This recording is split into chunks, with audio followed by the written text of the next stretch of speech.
Grab your popcorn, grab your lightsaber, and grab your goat. Tonight is our special all Star Wars edition of the Witches Movie Coven. We're going to be talking about all of the original films, most specifically the films and not the TV shows, all of the good films and even the bad ones that Courtney likes. But before we get started talking about Star Wars, let's introduce ourselves, starting with my favorite movie synopsis person, Richard-Lael. That would be Richard-Lael is me. I am Richard-Lael. It's one name like Jean-Luc. I am the gentleman psychic, and I am so excited about today's show. You have no idea how excited I am to be here. Courtney Buckley. That's me, Courtney Buckley, also known as Jason's worst nightmare, after tonight at least. I'm Ghostbait on Scared and Alone. I am pumped. I am ready. I am a huge Star Wars nerd, but I'll fight. So let's go. All right, Heather.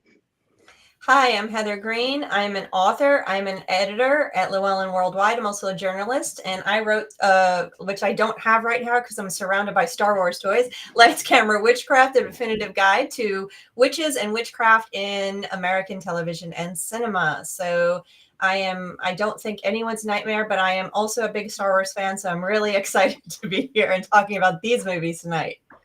And our special guest, Becky Ann Gallantine.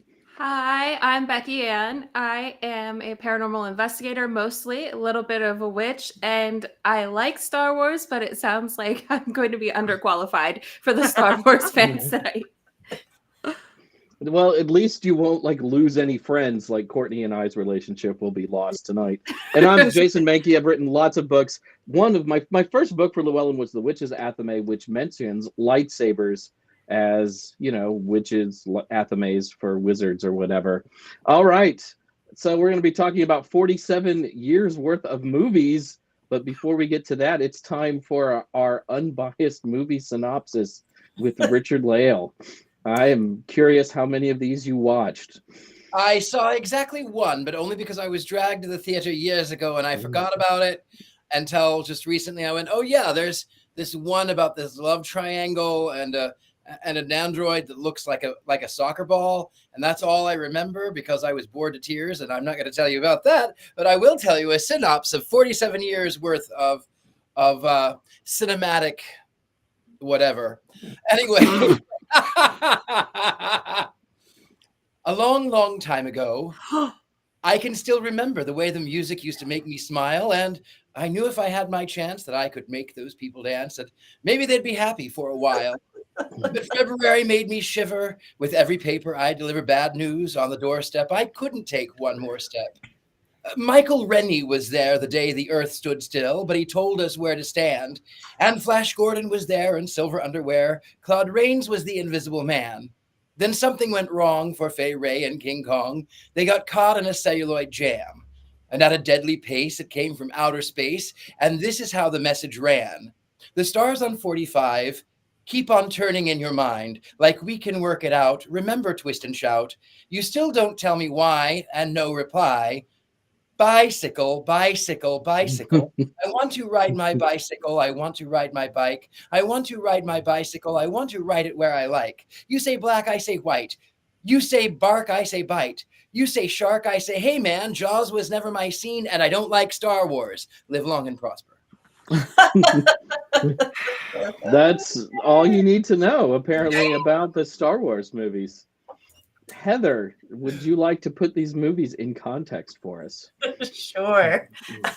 So I was trying to come up with a way, and stressfully so, to encapsulate and give you 5 really important things to know about all these movies and everything that Star Wars is, and that's nearly impossible. The one thing I will mention, which Jason already did, there was, we are not going to be talking about the TV shows. We're going to be talking about the 9 main movies that really started it all and kept it going all these years. And that means we won't be talking about the witches that are on planet Dathomir that appear in more recent stuff, Ahsoka 2023, TV shows and other places. So we'll save that for another show. This one, we're going to give you that basis. So what are the top 5 things? I'm going to list them and then I'll just lay them out a little bit more I picked a few based on the entire fandom, the entire scope and weight, because this is a cultural product that has its own gravitational pull. There's no way to deny that. And it only is outdone by Marvel, the Marvel Cinematic Universe, and Harry Potter in some cases. Some other lists say Hello Kitty and the Pooh and Mickey Mouse outdo Star Wars from the media perspective. But either way, it has its own gravitational pull. So the number one is Star Wars is more like Lord of the Rings than it is like Star Trek. And I'll fight anybody on that one. 2, it's one of the few, if only, fandoms that actually launched its own religious movement. Number 3, Star Wars also launched, when it first opened, a renewed interest in sci-fi films and sword and sorcery films. Number 4, there is a secret Darth Vader that appears on the National Cathedral, showing us how much of a gravitational pull this product has. Number 5, the last 3 movies are successful because they capture an idea of nostalgia. And so I'm going to lay those out a little bit more. But the last thing I wanted to throw out there for those non-Star Wars people is one of my favorite little tidbits is that the only 2 characters to appear in all 9 movies are C-3PO and R2-D2. They actually also appear in Rogue One as well. So those are some things. Now, number 1, Star Trek. Number 1, Star Wars is more like Lord of the Rings than Star Trek. Why is that the case? Star Trek is mostly episodic. It has lots of good information in it. It does have its own lore, does have its own story, but it doesn't have the Joseph Campbell hero story, the hero's tale. That is what Star Wars is based on. It is as much a sword and sorcery epic fantasy as it is a sci-fi film. It actually is more of the Lord of the Rings hero fantasy, hero story, baked in or sprinkled with sci-fi dust. Okay, so that's what this is. And so that's why it's more like Lord of the Rings than it is like Star Trek. And there's so much, you could write a dissertation on that. Number 2, the fandom. So does everyone know that Jediism is actually a fandom? It has almost 500,000 people worldwide. Most of them are in Australia and New Zealand for some reason. But there's a lot of stats. I don't know what the latest stat is. There actually is a temple with a 501c3 that was started, I think, back in maybe 2009, I think. I can't remember. I actually did an extended chapter in a book, a long essay, 10 pages or so, on Jediism and the fandom and its relationships. So I did have a lot of stats, but they're a little bit outdated. So those, in fact, one person said the reason why it has this is because it deals with things like God and the cosmos and redemption.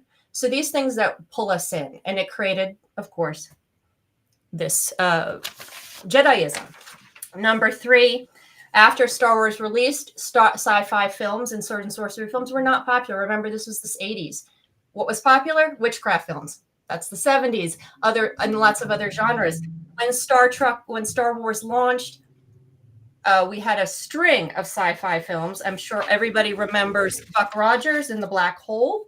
two of the more popular ones. Not really, but I remember the Black Hole. There you go. Yes, Disney's Black Hole. I love that movie. Black Hole, Alien, Blade Runner, Close Encounters. There's a number of them were launched into the late 70s, into the 80s, and then you also had a lot of sword and sorcery films that came alongside it. So Star Wars had a lot of impact. Its success in the 80s and 90s. In the 80s when it first came out. And number 4, National Cathedral. The National Cathedral in Washington has an actual gargoyle shaped like Darth Vader. This happened when the National Cathedral had a contest for children to create a gargoyle for the National Cathedral, and Darth Vader won. And Darth Vader, they've had complaints about an evil character being a gargoyle. How is it an evil character keeping evil out? The church says, well, it's a story about redemption. And so he's a perfect character to be there. So he is on the National Cathedral if you go to Washington. He is hard to see, though. So I had trouble seeing him when I was there, so bring binoculars. So that was 4. And number 5, nostalgia. Okay, so and I wrote an article on the first movie when it came out, and the first of the last three. I'm sorry, so that was 4, 5, 6, 7. So when 7 came out, I wrote an article about it and how it really plays on nostalgia. This is something Disney does very, very well. It knows this concept. If you watch Disney films, it is always a spoonful of nostalgia. They always are using that to earn more money, to make more profits, as well as to pull at our heartstrings. The first movie of that last set is a remake almost of the first 3 movies, and it continues through number 2 and 3. You constantly hear repeats of lines, nods to the old movies. Disney knows how to appeal to its new fan base and also bring in the old fan base. And so those last 3 movies are almost a regurgitation of the first 3 in a modern way, in so many ways, narratively, thematically, just practically, plot-wise, everything. You can see whole scenes repeated even. So that's that. And the last thing I noted, again, C-3PO and R2-D2 3 were actually repeated in all of the 9 movies, and that was originally intended, and they still remain that so, and they're iconic in that way. But that's it. That's all. There's so much to say. We can talk about potatoes as asteroids. We can talk about, so there's so much lore out there. I'm going to stop because we could go on forever. When you talk about Jediism being a religion, here's the thing that most people don't know. So in 1971, this witch named Lady Sheba publishes a Book of Shadows. It's the first collection of witch ritual that was published by a mainstream publisher. In 1975, she published a book called Witch, which was just her kind of ruminating on witchcraft. And she called the power that unites the world the Force. Before George Lucas's movie came out, I do not want to say that witchcraft directly impacted Star Wars. However, witchcraft directly impacted Star Wars. And it is possible that George Lucas got the idea of the Force by reading Lady Sheba. So there you go. Little tidbit there. I know, blown away. So let's talk about the original trilogy to start with. And I'm going to steal the microphone for a second because I was 4 years old when Star Wars, A New Hope, as it's titled now, came out, and I saw it in a drive-in theater, and I had never seen anything like that in my entire life and was instantly in love with these movies, as were every kid that I knew up until really we were done with high school. Everybody loved these movies. Nothing had been like this before. Nothing was really like this since until we got to superhero movies, I think, in the 1990s. And it was just such a powerful moment in the zeitgeist. Everybody wanted to be Han Solo. Everybody wanted to be Luke Skywalker. The merchandising, the pajamas, the toys, it was unlike anything anyone else had ever seen before. And one of the things about Star Wars that I think people miss is those movies were originally made for kids. And then we go back now and we want the themes to be more adult. We want things in them to hold up better than they do 35, 45 years later. But then we forget that when you're 4, you're going to love something like that. And it's hard to recapture your elementary school years. I just want to jump in. I don't think they were made for kids, and the number of people, the original ones, but the number of people, it wasn't just the kids who loved these movies back then. Do you remember the lines for Return of the Jedi? Do you remember? I mean, they were out the door when that movie came out. Everyone was talking about, is it really his father? Is it, what's going on? So that was insane for a movie back then. So I mean, my father went with us to all these movies and would argue with us whether or not Darth Vader was Luke Skywalker's father, and was correct and I was wrong. As people who are younger than Heather and I, Becky Ann and Courtney, how do you react to the original trilogy? What are your thoughts on it? Go ahead, Becky Ann. To me, personally, I remember the first time. So my parents didn't say like, hey, there's this thing. Like, obviously, I feel like there is a change in you when you watch Star Wars for the first time, right? Like, I think everyone knows the first time they watched it. It's like, I hesitate to say, but also E.T. is another movie like that. Even though I'm from a later generation, watching the original Star Wars for the first time still was like, I was sitting at my babysitter's house. I don't remember anything else I watched at that house, but I remember watching them, and they're introducing these fantastical characters and talking robots and friends that are not human. And so it really brought like this perspective of broadening what a friend could look like and what friendship looks like and what you go through.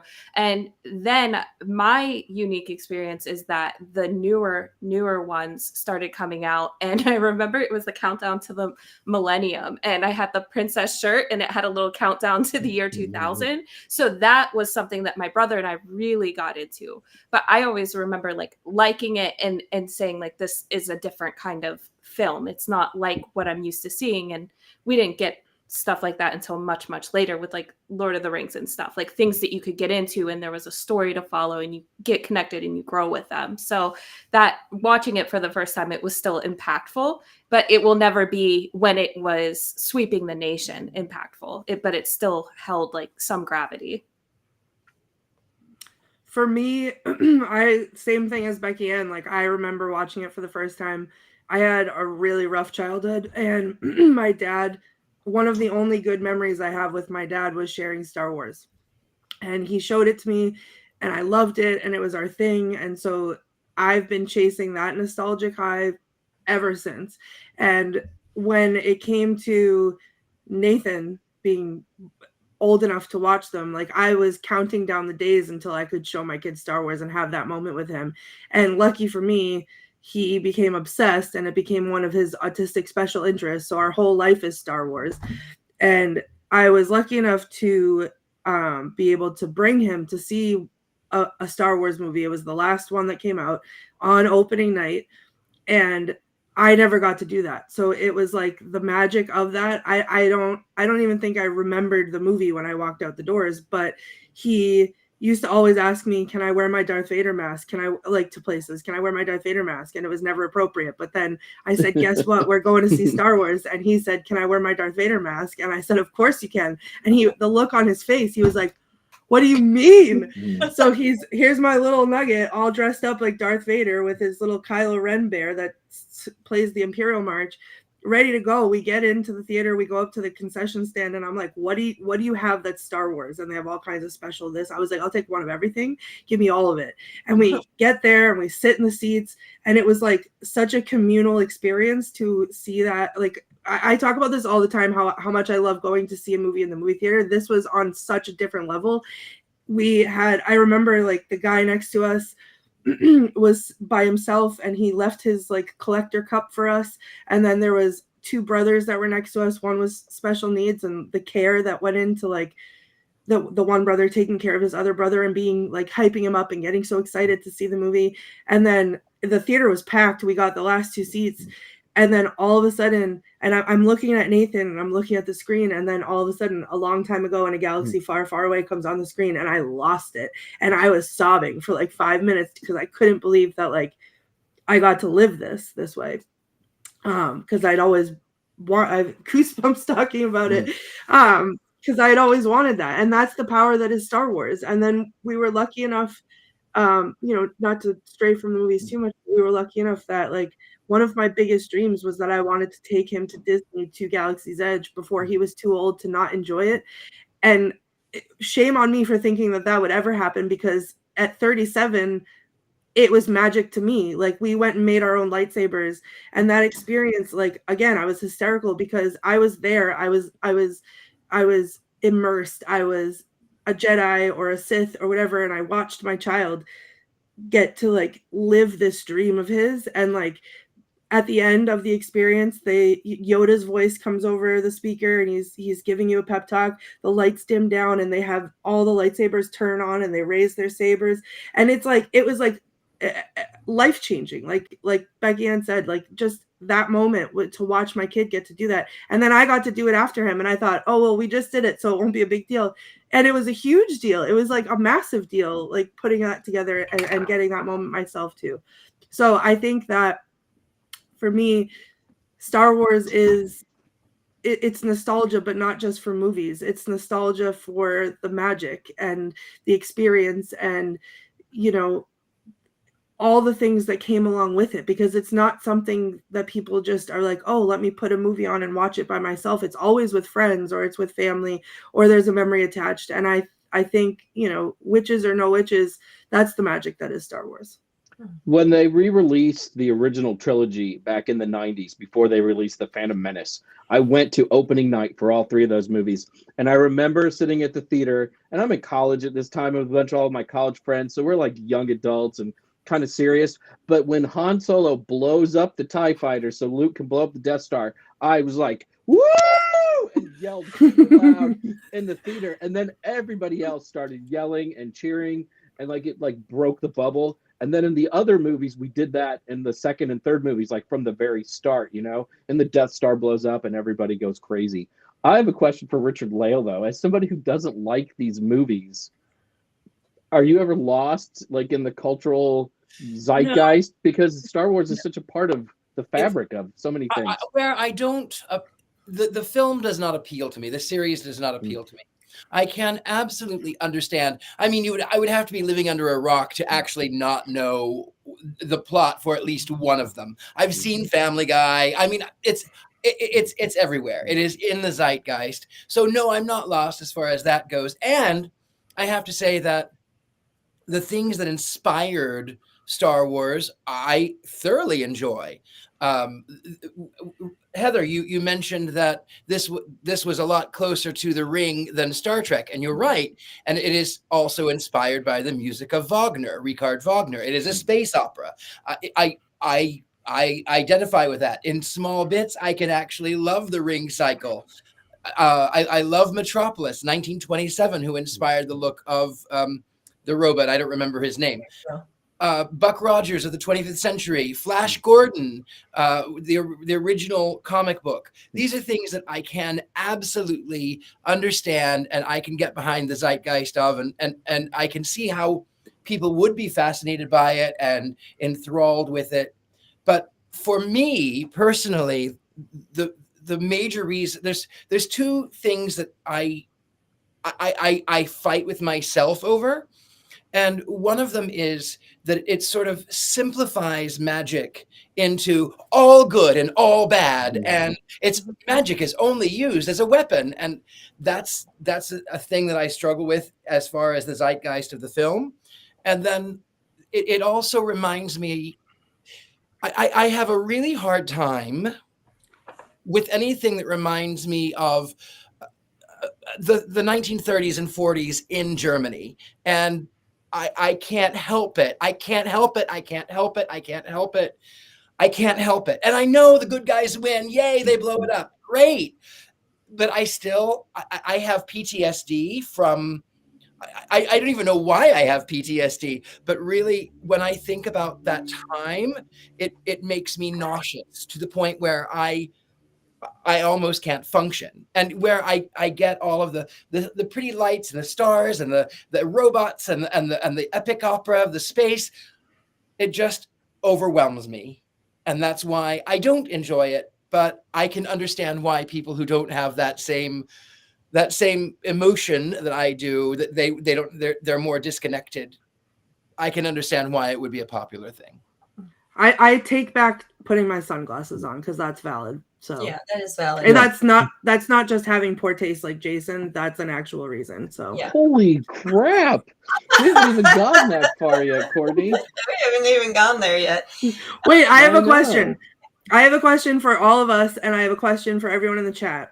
I would like to know whether or not this was a unique experience for me, and I believe that it's not.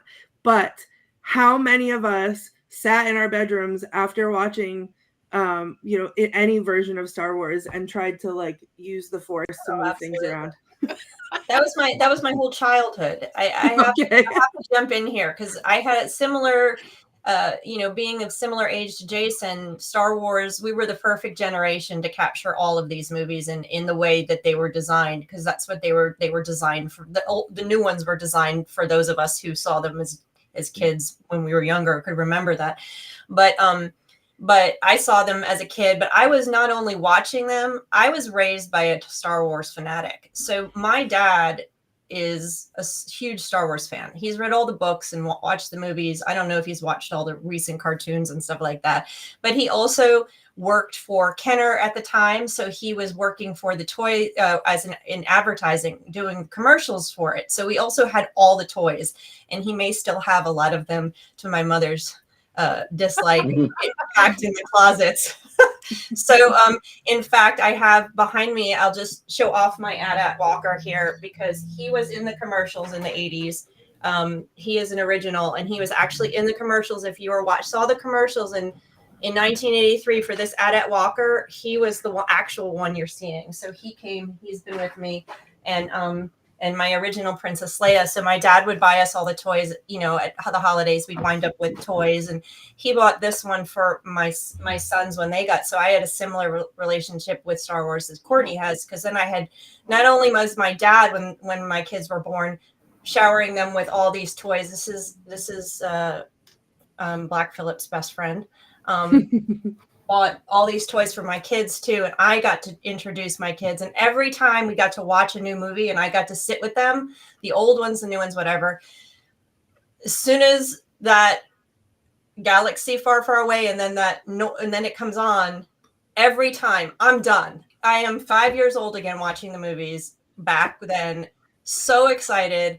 And we just were reviewing some of the newer ones, and my son sat with me and Ben, and we were just it was screaming like you guys were talking about. So for me, this is more, like you said, Courtney, it's more than just movies. It is as connected to who I am in my life and my history as Disney is, which I often talk about. It's that nostalgia that it's how I grew up. My dad is a massive Star Wars fan. Everything was Star Wars in my house.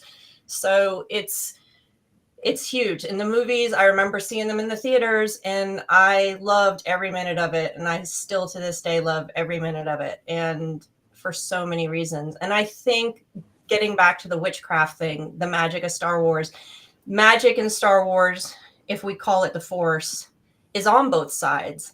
And the one thing I think maybe Star Wars is a little bit of why I found witchcraft, because the concept of the Force is an animistic concept. And I subscribe to that, in the witching world. So I think, in even watching the new movies, I'm like, yes, that's it. They understand it. So I think there's a little bit of something in Star Wars that maybe set me towards the witchcraft path. I would love to address the comment that just came on the screen, Jar Jar Binks for president, because I take personal offense to this, because Jar Jar Binks is the worst movie character in the history of all cinema.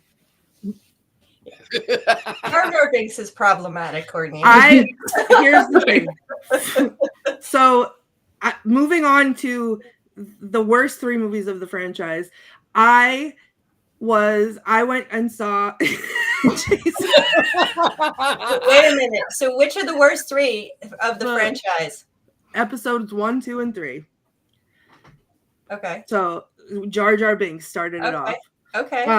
So I was I think in middle school when Phantom Menace came out, and my dad took me to see it. So I did see that, but it was like, it wasn't the same experience, because I was kind of like, what is happening?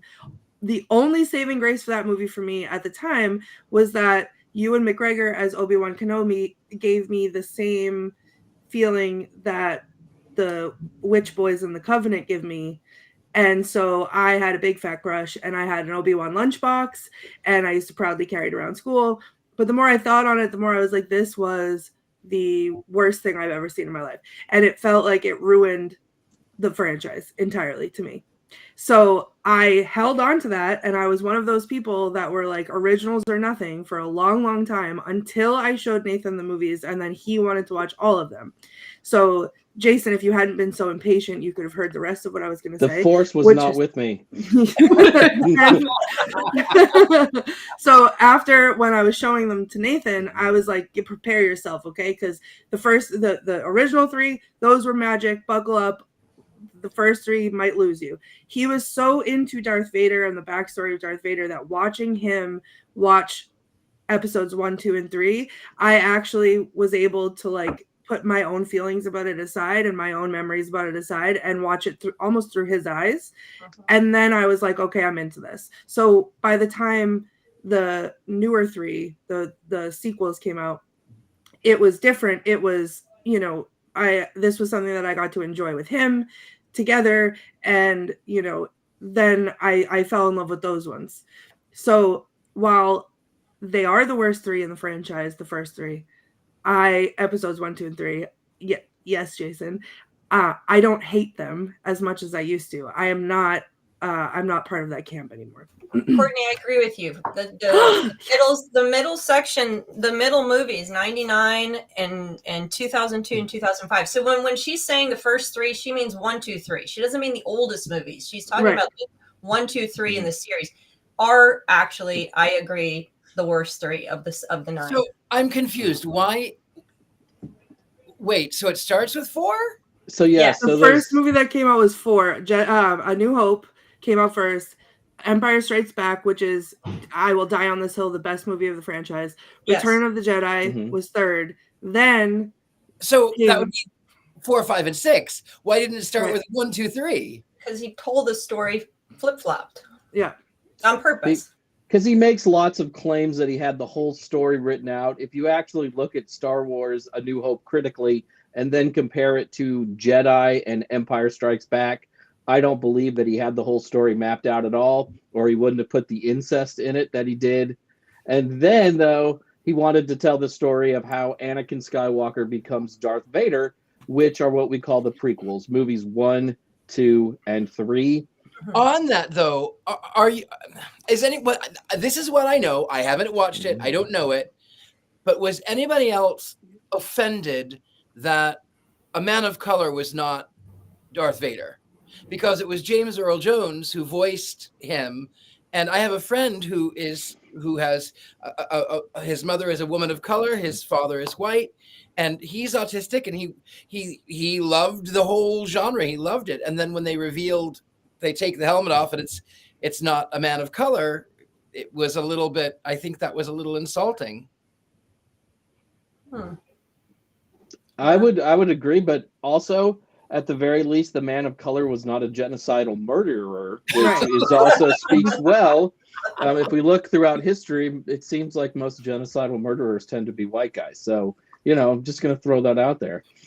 I have to agree with that. That's a hot take.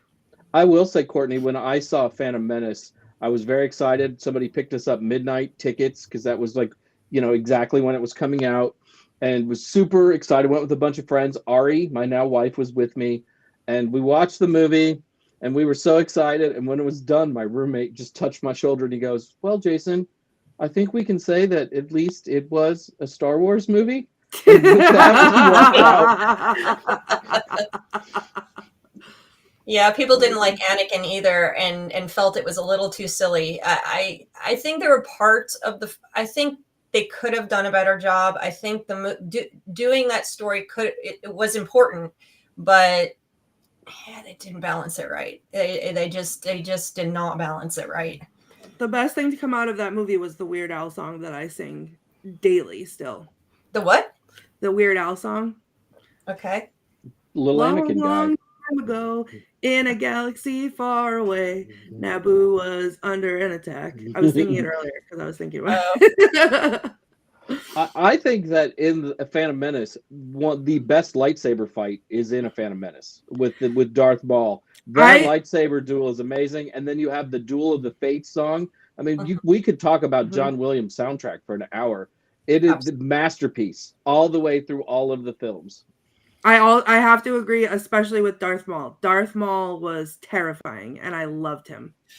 And you know what I know about Darth Maul?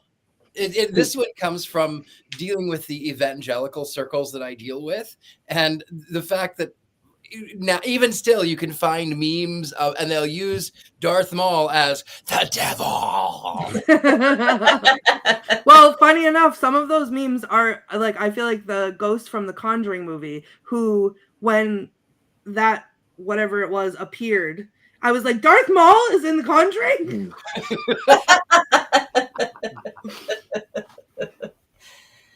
Yeah, there were good moments in that. There were really good moments, and what I loved about the first three is that that it set up what Richard-Lael said he can't tolerate. It really hit it home, the 1930s German, the Nazism that Lucas really wanted to pull out of the first three that's there, but he explains it and he shows it. And even the messages in that might be valid for us to be actually watching and paying attention to right now in our current political climate, because he spells out exactly how that republic became the empire, and how those pieces were laid out. And that there's parts of those three that are very good. There's moments, the lightsabers, the colors, the filming, but they were not as impactful as the first three. They didn't hit the chords. They didn't pull you in. They would not have launched the Jedi religion on their own. Let's just put it that way. Yeah. Can I just really quick say thank you, Taya, I got that wrong. It wasn't The Conjuring, it was Insidious. And that was right. Yeah. Sorry. So what does everybody think about Jar Jar Binks? I mean, that's the most polarizing figure in all 9 of the movies, I think. Yeah. But go ahead, Richard-Lael. I was going to say I haven't seen it, but I didn't live under a rock, and I saw all of the advertisements when it was, and I was embarrassed even then. So I'm going to. Jar Jar gets a big thumbs down, because that is some Uncle Tom foolery. Mm-hmm. I am infatuated though with the theory that Jar Jar Binks is a Sith Lord. And if you can go onto YouTube and watch these videos, and they'll show Jar Jar like jumping into the water and doing 20 flips before landing into the water, the kind of thing that only a Jedi or a Sith could do. And he does like little mind control magics throughout the movie, and he orchestrates everything when you think about it. And I think, to me, that would be the brilliant retcon, just to go back and admit that Jar Jar is pure evil. And that would redeem everything about the prequels. Yeah, I don't know about all that. I think deleting Jar Jar, like if we could get like a new director's cut, like a fan cut, where the whole Jar Jar, everything about him was deleted from the thing, and then they replaced Anakin with someone who wasn't so whiny and ridiculous, then maybe we could talk. Also, Revenge of the Sith is my favorite movie in the entire series. I'm not saying that it is the best movie, because I'm not foolish, but it is my favorite movie. And that last hour when Anakin turns to the dark side is gripping and is powerful. And when he goes into the Jedi Temple and he kills the younglings, that is some dark, dark stuff. That is dark. Some serious stuff. And I love that movie so much. I was watching it before we started the show. I know, Courtney, you hate it.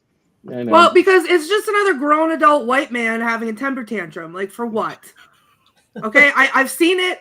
I've seen it everywhere. I don't need to see any more of it. like, calm down, get a therapist, and move on. Yeah. Does Beckie-Ann, you've been very quiet.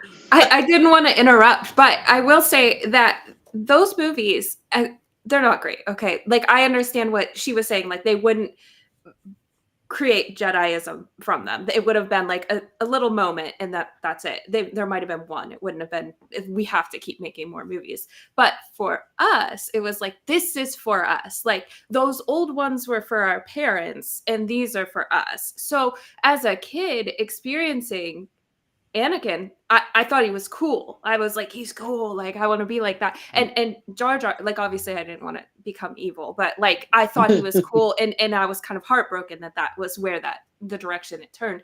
But Jar Jar, as a kid, and I know my brother, we're not the only kids in the universe, but going to school, like, it was fun to pretend to be him. It wasn't until you became an adult and you're like, oh, like that's not only bad, the fact that we were doing that out of context for people that didn't know what Jar Jar was, they were probably like, oh, those racist problematic kids are running around. But like, they put them and it was everywhere. It was our Pizza Huts and everything. So that it's weird to me because there are people who were adults experiencing Jar Jar and they always knew that was not a great take and he shouldn't exist. But as a kid, we have no concept of that. So we were like, oh, he talks like differently and he looks a certain way. So we thought he was fun. And now it's like, I don't mourn him though. I agree with Courtney, like delete it, like pretend that, sorry, we did not mean to do that.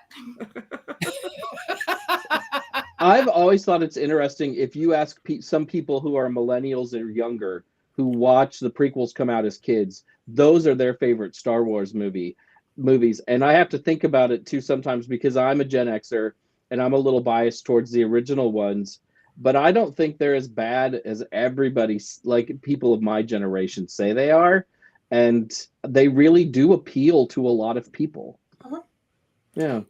As an elder millennial who saw them come out, like it didn't give me, even as it was happening, it didn't give me the same experience. And I think that's why I like, whether or not they're better movies, we could argue about it all day, but that's why I like the sequels better. And again, I think it comes back to what Heather's talking about, the nostalgia. So the feeling that I got watching the originals with my dad did not happen when I went and saw, I went with my dad to see Phantom Menace. It didn't happen when we saw that. But when I took my kid to see whatever the last one was in the movie theater, it happened then. And so I have a love for the new ones in a way that I will never love not the originals. I'll never love the prequels because I don't know what missed, but it missed. Yeah, I agree. I agree. I remember seeing them all in the theater. I brought a C-3PO. I went with fans. We went with friends, and we had a good time. I remember having a good time going because it's Star Wars and because I love Star Wars. And I was able to talk to my dad on the phone about it and my brother, and we laughed and stuff. And again, there were parts like the Darth Maul and Mustafar at the end and all of that darkness at the end of that last one. And there were moments that were really good. Queen Amidala's costumes and and I loved watching. I was blown away by the step by step, like I said, of the presentation of the fall of that republic and how it turned into the empire. That to me, being someone who's interested in studying that history and knowing this kind of socio-political dynamics, I was nerdly fascinated with that aspect of it. So there are parts of it I didn't hate those movies. I just think they were the weakest of the 9 in my mind. And again, I don't believe they wouldn't have alone launched the fandom that we have today, but I think seeing the Darth Vader story, and I can see how people would be drawn into it, seeing how Darth Vader got to be Darth Vader was also a fascinating thing to hold your attention through them. Mm-hmm. And I think this is not the first, but it was one of I think these movies also may have launched the popularity of the backstory of the villain. Yep. Yes. Which now in the last 10 years has been very, very common. But I think this was one of the first mega brands, mega franchises to really do that and do it well. The movies might have not been their top movies, but they did the backstory well. And I think this was one of the first. I will say that George Lucas had a story to tell with the prequels. Mm-hmm. He did not tell it well, but he had a story to tell, which is why I hate the sequels, the later movies, 7, 8, or 9 so much, because there is no coherent story there. There was no master plan. All of those movies were assembled one piece at a time, and they don't really tell a story that connects in any way, shape, or form. Search your feelings, Courtney. You know this to be true. I disagree wholeheartedly, actually. Everything that happens in The Last Jedi is retconned out of the final Skywalker, Rise of Skywalker movie. They have There is no continuity between those three films. Wow. Imagine saying something so bold and so wrong. It's Just so out loud. correct. And they were so bad that you haven't seen a Star Wars movie in years because they ruined the franchise. What? Yes. He does have a my- point. Disney. The funny thing about Disney is that Disney knows money. And yes, they use nostalgia against us. Yes, they do that. Yes. And they have not made a Star Wars film in years, and maybe because the last films did not make the money that they thought they were going to make. Otherwise, it would be- Whoa. Or it's because it's because people are not going to the movies anymore, so they're capitalizing on series because people are sitting at home and binge watching things, and that's what it is. It's because the last movie got a thumbs down on Rotten Tomatoes. They all still made a lot of money, Rotten Tomatoes, but there was a lot lot of backlash about the new movies. So Wait a bad. second. I'm Wait a so second. mad. I can't. Wait a second. Hold on a second. Huh? Let's just talk about movies in the theaters for Disney for Star Wars. The first 3 ended in 1983. They didn't make one until 1999. The last one ended in 2019.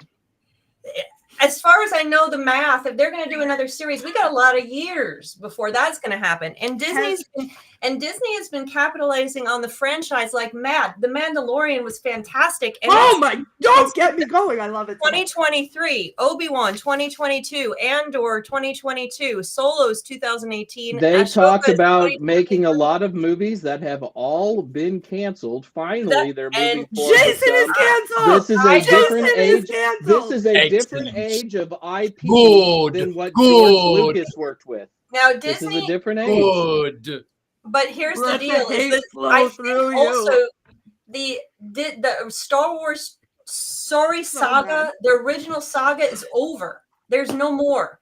Now they're doing the side stories. Disney is famous for milking milking a franchise for all it's worth. It's going to have R2D2 falls in love. Did you guys Yes.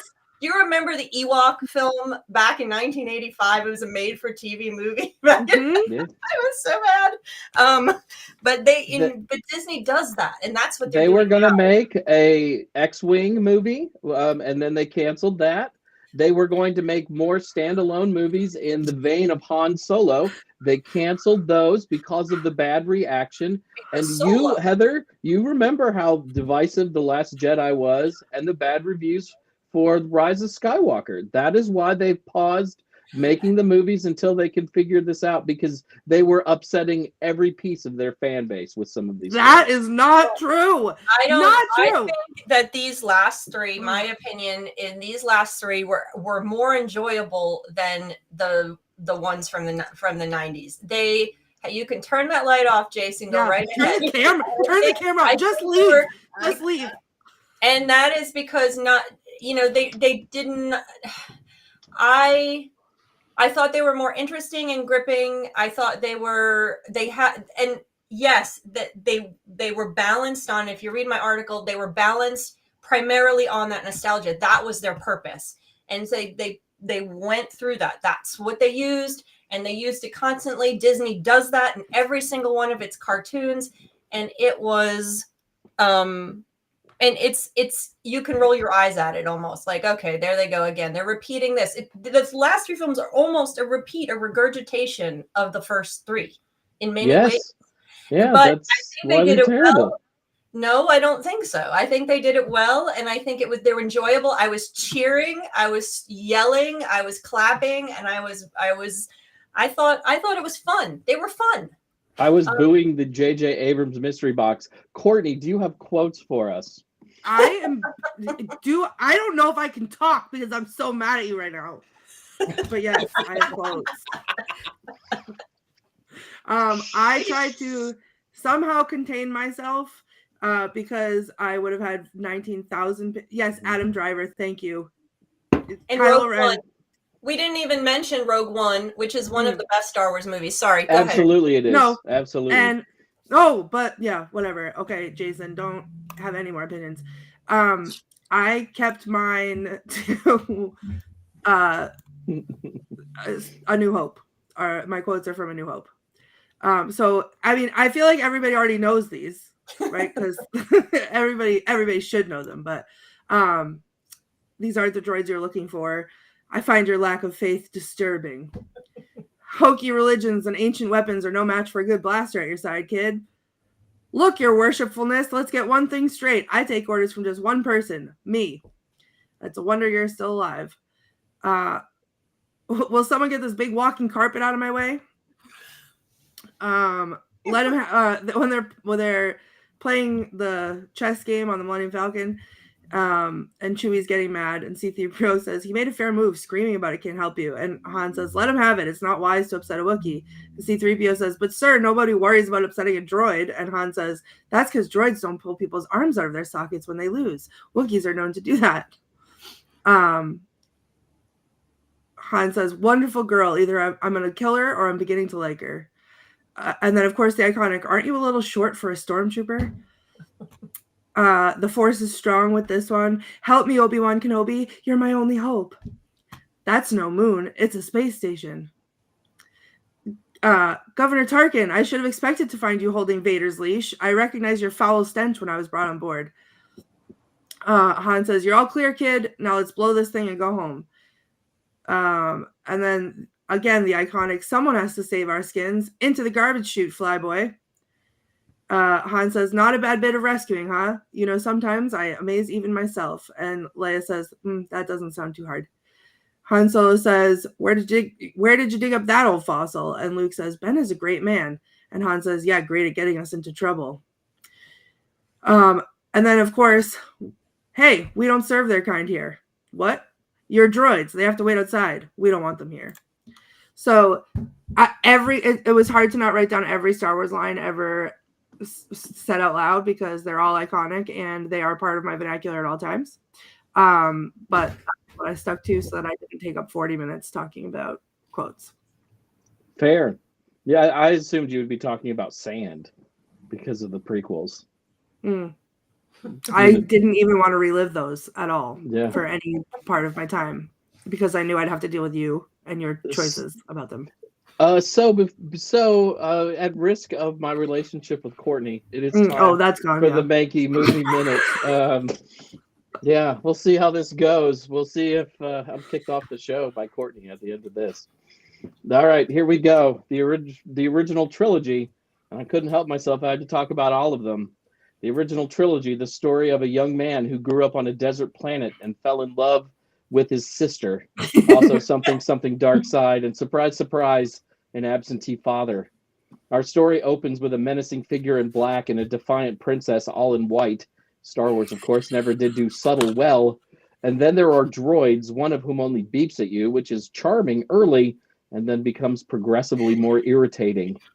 Finally, we meet our hero, Luke Skywalker, whose dad, Anakin Skywalker, but Daddy Anakin could never figure out how to use the internet search engines, so he never looked up his kid, which means no child support payments coming in, or even birthday cards with 5 credits in them. Too bad. From there, we meet a roguish Han Solo and the Wookiee Chewbacca. Bad guy then blows up an entire planet, which is genocide, but the gravity of the situation is simply explained away as disturbance in the Force. And the evil Darth Vader, despite committing genocide, is still allowed on the Muppet Show. Later, weird old guy who looks embarrassed to be in these movies sacrifices himself. Princess is rescued, which is supposed to feel like a triumph. But again, we've already seen some genocide. The Death Star is then blown up. Boy kisses his sister, and an entire subgenre of Pornhub is created. What else happens? Sister begins shunning brother's advances for the guy who probably treats women horribly despite being super cool. Brother learns to lift more things with his mind after meeting a tiny alien with poor manners who probably doesn't bathe and smells like swamp.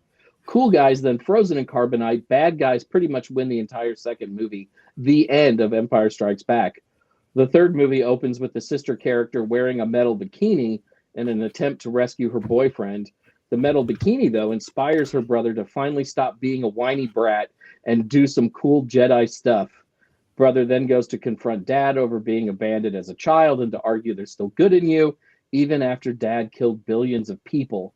Galactic Empire is then brought down by a race of furry people with spears only marginally smarter than my cat. Dad attempts to redeem himself and then appears as a Force ghost with a bunch of people who know he killed dozens of children just 20 years prior. Awesome. By the way, the cassette story version of Return of the Jedi owned as a child makes no mention of Han and Leia's love story and subtly implies that Leia and Luke are still likely to shack up. On to the prequels, the second trilogy, which can be summed up as boy falls in love with his babysitter and takes it all way too seriously, living the fantasy that fourth grade me had involving a girl named Julie, who was my babysitter on Wednesday nights. You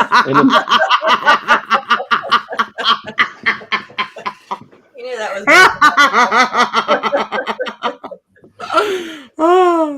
In the first movie, we made a baby Darth Vader who is a really unlikable little turd. The movie really wants you to think this kid is a plucky little hero, but I can't help but think in 30 years he will commit genocide and kill Jimmy Smits. Also, we find out that Darth Vader built C-3PO, but creator and creation never acknowledged this dynamic in the earlier films. And oh, Jar Jar Binks, low-hanging fruit for someone who wants to tell Star Wars jokes. Let's just say that I think Jar Jar sucks and is probably secretly a Sith Lord. Somehow, this first series of movie hangs on the premise that Anakin Skywalker will bring balance to the Force. But I want you to think about that for a second. When the movie starts, there are at least dozens of light side Force users and 1 or 2 Jedis who play around with the dark side. The only way to balance this out is to kill a whole bunch of good Jedis. Why would anyone be excited about this prophecy or want to fulfill it?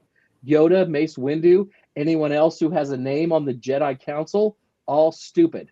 This first film is entirely skippable and is only watchable because Darth Maul is cool looking and we get the best lightsaber battle of the entire series. In the next movie, the babysitter and the babysitted chosen one begin a clandestine love affair that has all the chemistry and passion of washing a pair of socks. Love-struck Anakin also thinks this line will get him some Padme boob and butt. I don't like sand. It's coarse and rough and irritating, and it gets everywhere. Not like here, everything is soft and smooth. George Lucas, master of dialogue. Yoda then has a lightsaber fight with Lord Summerisle himself, Christopher Lee. This is awesome. In the third movie, we finally get some evil going after a too long first hour, and then the whole trilogy ends with Natalie Portman dying of a broken heart. Hyperdrives and fully functioning robotic arms exist in this universe, but no one can cure a broken heart? What them? And Vader's children are then hidden in the most obvious places. In the royal court at Alderaan, the Emperor's biggest political enemy, and with Vader's uncle and aunt. This is like hiding money in your wallet. No one would ever look there. Also, the last moments of this movie occurred just 17 years before the start of the original Star Wars movie, and during that time, everyone ages at an accelerated rate, with the exception of Jimmy Smits, who is eternal. Obi-Wan Kenobi goes from being a dashing young man to a very old man who then dies at the ripe old age of 38. Great job, George Lucas. And now to the sequel, 7, 8, and 9, and the end of Courtney and I's friendship. Imagine the crappiest piece of poop you've ever encountered, and then imagine adding more crap to that poop to make it even turdier. This is how I describe the sequels. Not sorry, Courtney. At the end of Return of the Jedi, you leave the movie feeling triumphant. The Empire has been defeated. The Emperor is dead. Han and Leia will be in love forever. Luke will help create a whole new group of Jedi who will bring peace to the galaxy. Within 20 minutes of The Force Awakens, you find out that the Empire is doing just fine. Leia and Han are divorced, and Luke has disappeared and didn't leave his ex-girlfriend and sister a forwarding address. Seriously, why did the original trilogy even exist at all if it was all just going to be undone in a generation? Also, all of the things you liked about Star Wars, they just run back. Death Star? How about an extreme Death Star? This one blows up stars. Cool, right? Aren't there new stories to tell? The only saving grace are some interesting new characters they refuse to do interesting things with. There's Finn, an ex-Stormtrooper, and Rey, who we think will turn out to be like Han Solo, and then we find out that she's a Jedi, and that's pretty cool. But the movie is lazy and derivative and full of J.J. Abrams mystery box nonsense. Luke left us a map so we can find him? how clever, and not at all how a real human being would act. In the first 2 sets of movies, you have some pretty clear bad guys: Darth Vader, Palpatine, those that work for Palpatine. In the sequels, there's Supreme Leader Snoke, who just dies in the second movie without any real explanation. Emo Vader, who has a helmet but not a disfigured face, so he doesn't wear the helmet much, but it probably sells toys.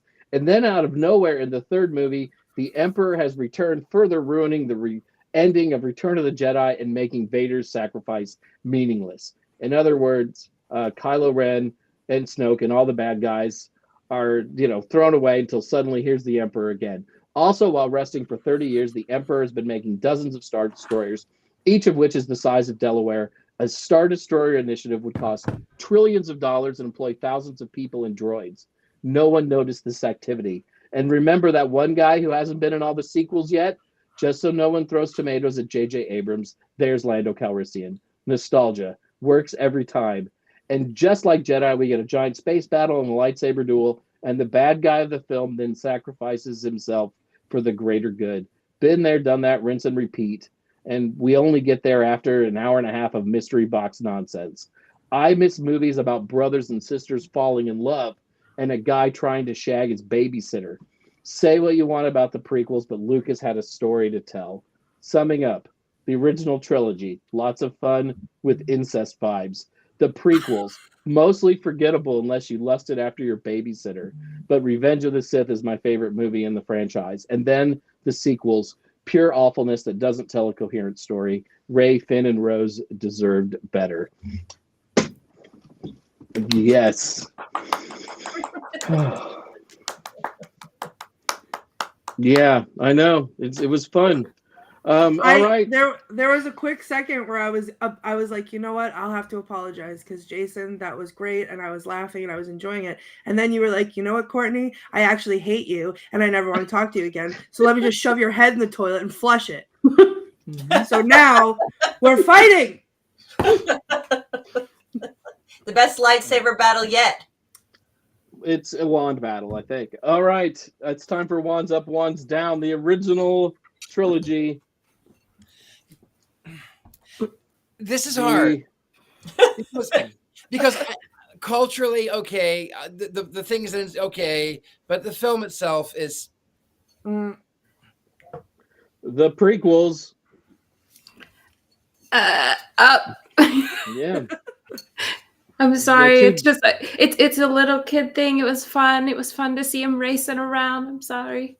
Yeah. No, don't apologize. Beckie-Ann, your reasons are valid. I'm sorry. Your reasons are valid. Jason just doesn't have taste. They're hey, I'm or imagination. I'm up on the prequels. 3/4 up. My one's up. Down. And finally, the sequels. I'm up on the sequels. Beckie-Ann, are you an up or are you a down? I went down. I'm going to be honest. I really think that companies don't take so long because they're thinking about wanting to make something good, but they're thinking, how can we trick them into coming back and spending more money? No! Yes. Woo! There's one company in particular we've mentioned that is very good at that. Yeah. Very good. They're like, put it out. It hasn't put the name on it and people will buy it. Yeah. That's right. Oh, yeah. Not me. And that's one of the unfortunate parts of it, of Lucasfilms being sold. The only way that you can trick me into enjoying a Disney film is if they have bought one of my favorite franchises from before, and then they take it over and then they hide it behind a paywall. You can't see it anymore, like a Rocky Horror Picture Show. All kinds of other things. All right, there's our voting. Let's talk about where we'll be in the next couple of weeks and months and where we can be found online. We're going to start with Beckie-Ann. Oh boy.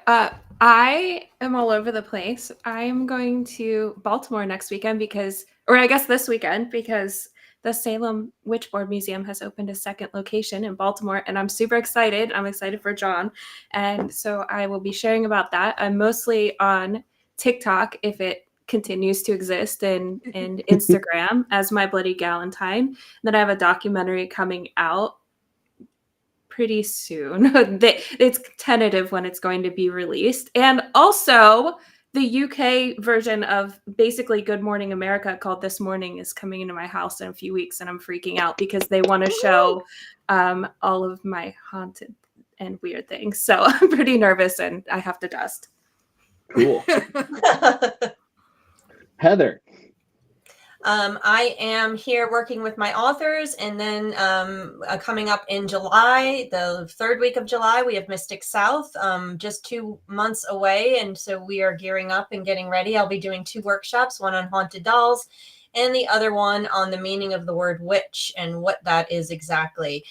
So come and visit me at Mystic South this summer. Courtney.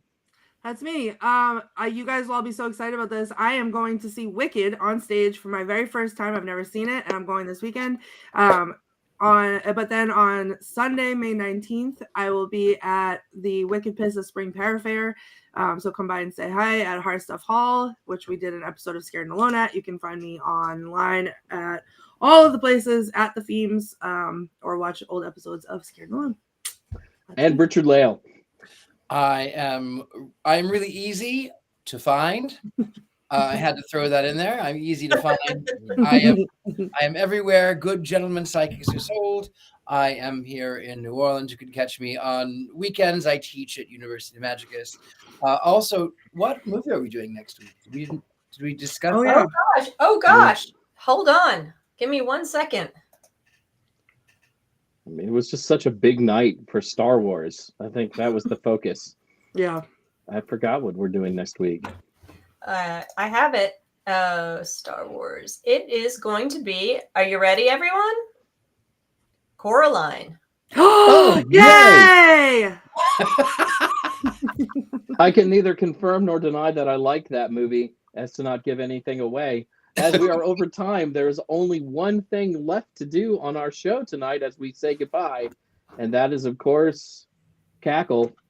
1, 2, 3. Ah!